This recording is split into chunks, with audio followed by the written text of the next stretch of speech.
Hello everybody, Perko here, back after the flooding. And so today I was going to talk about loss, but to be honest, I'm still going through the 5 stages of loss, grief, with all the floods and everything. I didn't only lose stuff. The stepdaughter decided to go to Vientiane. She couldn't handle it, to work, earn some money. So we're even more, got less help. Anyway, we cope. So I was going to talk about that, but I'm not, because I watched a video by GEORGE CARLIN, and he was talking about stuff. But before I get into stuff, I want to talk about like and subscribe. Now, I've seen many of YouTubers, and they're almost begging you to do likes and subscribes.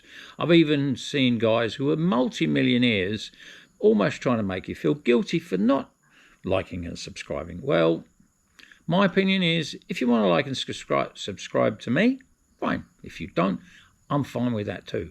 I'm just happy that you're here and that you've watched the video and that you might get something out of it. So, what's the video today? As I said, it's about stuff. You know, stuff. There's 3 stages of stuff. There's pre-stuff, stuff, and post-stuff. Pre-stuff, well, that's all the stuff in the ground that nature provides, for free, by the way. And then there's, after it's been through all the manufacturing processes, there's stuff which we buy. Quite often we buy with money we can't afford for something we really don't need. And that's advertising does that to us. So my advice to you is, before you go in there, think about, really, do I need it? There's a problem here, though, of course. Because us buying stuff, and in America it's 2/3 of the economy,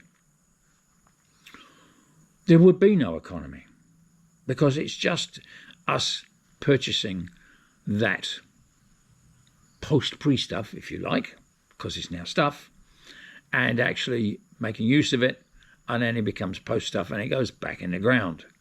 But that's the economy. That makes money go round. And that's pretty sad, in my opinion. And of course, if you look at the economy, the biggest, shall we say, proportion of the economy seems to be wars. Now, why are wars really good for the economy? Well, they make stuff that goes bang and blows up other people's stuff. So they have to buy new again. And that's how the economy's, not just who builds all the machinery to go to war, is who has the misfortune to be on the receiving end of it. But that's another subject for another day. So excuse me going to my notes. I'm a bit old now and I can't remember what I want to say. I'm thinking now a little bit about AI. And I've heard a lot of people say about how wonderful AI is. It ain't.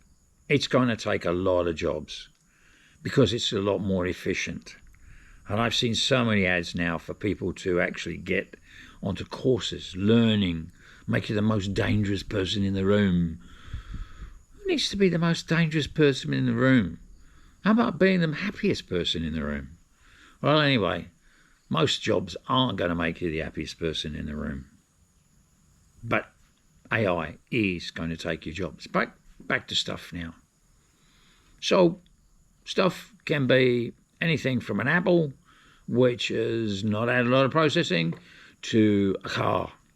But it's all pre-stuff, stuff, post-stuff. And it all eventually finishes up either rotten back to soil, or if it's made of things that you won't find in nature, in a single source, you'll find that it won't rot. It just sits there because nature can't handle it. Nature can only handle what it made. It can't handle what we turn some things into, like complicated things. So that's another issue we have to think about when buying something. Does the nature need it? Do we really need it? How's it going to finish up? What's it going to do to our wallet?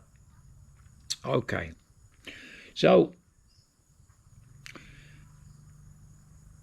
that's enough about stuff for today. I like making short videos.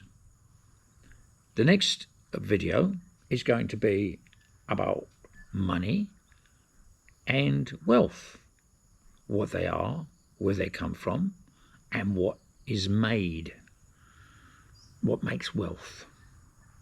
So a lot of people talk a lot about GDP. That's another thing I'll be talking about. What exactly it is, where those numbers come from, that sort of thing. So, till next time, TTFN.